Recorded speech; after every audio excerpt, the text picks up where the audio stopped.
पुराणों के अनुसार ब्रह्मा जी से अत्रि, अत्रि से चंद्रमा, चंद्रमा से बुद्ध और बुद्ध से इलानंदन पुरूरवा का जन्म हुआ। पुरूरवा से आयु, आयु से राजा नहुष और नहुष से ययाति उत्पन्न हुए। ययाति से पुरु हुए। पुरु के वंश में भरत और भरत के कुल में राजा कुरु हुए। कुरु के वंश में शांतनु का जन्म हुआ। शांतनु से गंगानंदन भीष्म उत्पन्न हुए। उनके दो छोटे भाई और थे, चित्रांगद और विचित्रवीर्य। ये शांतनु से सत्यवती के गर्भ से उत्पन्न हुए थे। शांतनु के स्वर्गलोक चले जाने पर भीष्म ने अविवाहित रहकर अपने भाई विचित्रवीर्य के राज्य का पालन किया। भीष्म महाभारत के प्रमुख पात्रों में से एक हैं। ये महाराजा शांतनु के पुत्र थे। अपने पिता को दिए गए वचन के कारण इन्होंने आजीवन ब्रह्मचर्य का व्रत लिया था। इन्हें इच्छा मृत्यु का वरदान प्राप्त था। एक बार हस्तिनापुर नरेश दुष्यंत आखेट खेलने वन में गए। जिस वन में वे शिकार के लिए गए थे, उसी वन में कण्व ऋषि का आश्रम था। कण्व ऋषि के दर्शन करने के लिए महाराज दुष्यंत उनके आश्रम पहुंच गए। पुकार लगाने पर एक अति लावण्यमयी कन्या ने आश्रम से निकलकर कहा, हे राजन, महर्षि तो तीर्थ यात्रा पर गए हैं, किंतु आपका इस आश्रम में स्वागत है। बालिके, आप कौन हैं? मेरा नाम शकुंतला है और मैं कण्व ऋषि की पुत्री हूँ।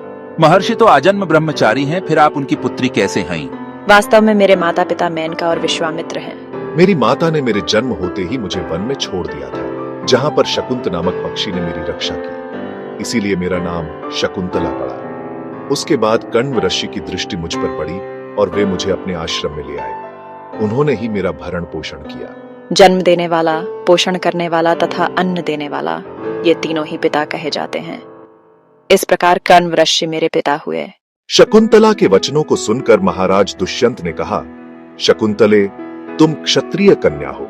यदि तुम्हें किसी प्रकार की आपत्ति न हो तो मैं तुमसे विवाह करना चाहता हूं। शकुंतला भी महाराज दुष्यंत पर मोहित हो चुकी थी, अतः उसने अपनी स्वीकृति प्रदान कर दी। दोनों ने गंधर्व विवाह कर लिया। कुछ काल महाराज दुष्यंत ने शकुंतला के साथ विहार करते हुए वन में ही व्यतीत किया। फिर एक दिन वे शकुंतला से बोले, प्रियतमे, मुझे अब अपना राज्य कार्य देखने के लिए हस्तिनापुर प्रस्थान करना होगा। महर्षि कण्व के तीर्थ यात्रा से लौट आने पर मैं तुम्हें यहां से विदा कराकर अपने राजभवन में ले जाऊंगा। इतना कहकर महाराज ने शकुंतला को अपने प्रेम के प्रतीक के रूप में अपनी स्वर्ण मुद्रिका दी और हस्तिनापुर चले गए। एक दिन उसके आश्रम में दुर्वासा ऋषि पधारे। महाराज दुष्यंत के विरह में लीन होने के कारण शकुंतला को उनके आगमन का ज्ञान भी नहीं हुआ और उसने दुर्वासा ऋषि का यथोचित स्वागत सत्कार नहीं किया। दुर्वासा ऋषि ने इसे अपना अपमान समझा और क्रोधित होकर बोले, बालिके, मैं तुझे शाप देता हूं कि जिस किसी के ध्यान में लीन होकर तूने मेरा निरादर किया है, वह तुझे भूल जाएगा। दुर्वासा ऋषि के शाप को सुनकर शकुंतला का ध्यान टूटा और वह उनके चरणों में गिरकर क्षमा प्रार्थना करने लगी। शकुंतला के क्षमा प्रार्थना से द्रवित होकर दुर्वासा ऋषि ने कहा, अच्छा, यदि तेरे पास उसका कोई प्रेम चिन्ह होगा तो उस चिन्ह को देख उसे तेरी स्मृति हो आएगी। महाराज दुष्यंत से विवाह से शकुंतला गर्भवती हो गई थी। कुछ काल पश्चात कण्व ऋषि तीर्थ यात्रा से लौटे, तब शकुंतला ने उन्हें महाराज दुष्यंत के साथ अपने गंधर्व विवाह के विषय में बताया। इस पर महर्षि कण्व ने कहा, पुत्री, विवाहित कन्या का पिता के घर में रहना उचित नहीं है। अब तेरे पति का घर ही तेरा घर है। इतना कहकर महर्षि ने शकुंतला को अपने शिष्यों के साथ हस्तिनापुर भिजवा दिया। मार्ग में एक सरोवर में आचमन करते समय महाराज दुष्यंत की दी हुई शकुंतला की अंगूठी, जो कि प्रेम चिन्ह थी, सरोवर में ही गिर गई। उस अंगूठी को एक मछली निगल गई।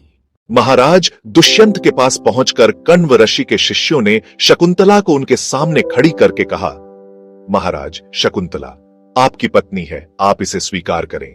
महाराज तो दुर्वासा ऋषि के शाप के कारण शकुंतला को विस्मृत कर चुके थे, अतः उन्होंने शकुंतला को स्वीकार नहीं किया और उस पर कुल्टा होने का लांछन लगाने लगे। शकुंतला का अपमान होते ही आकाश में जोरों की बिजली कड़क उठी और सबके सामने उसकी माता मेनका उसे उठा ले गई। जिस मछली ने शकुंतला की अंगूठी को निगल लिया था, एक दिन वह एक मछुआरे के जाल में आ फंसी। जब मछुआरे ने उसे काटा तो उसके पेट अंगूठी निकली। मछुआरे ने उस अंगूठी को महाराज दुष्यंत के पास भेंट के रूप में भेज दिया।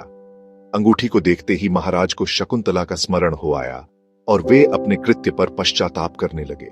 महाराज ने शकुंतला को बहुत ढूंढवाया, किंतु उसका पता नहीं चला।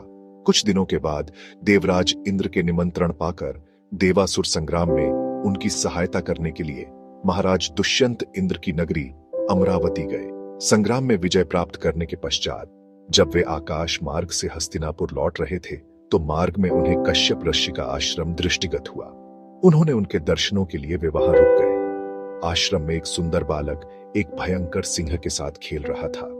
मेनका ने शकुंतला को कश्यप ऋषि के पास लाकर छोड़ा था तथा वह बालक शकुंतला का ही पुत्र था।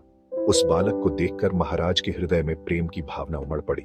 वे उसे गोद में उठाने के लिए आगे बढ़े तो शकुंतला की सखी चिल्ला उठी, हे भद्र पुरुष, आप इस बालक को न छुएं, अन्यथा उसकी भुजा में बंधा काला डोरा सांप बनकर आपको डस लेगा।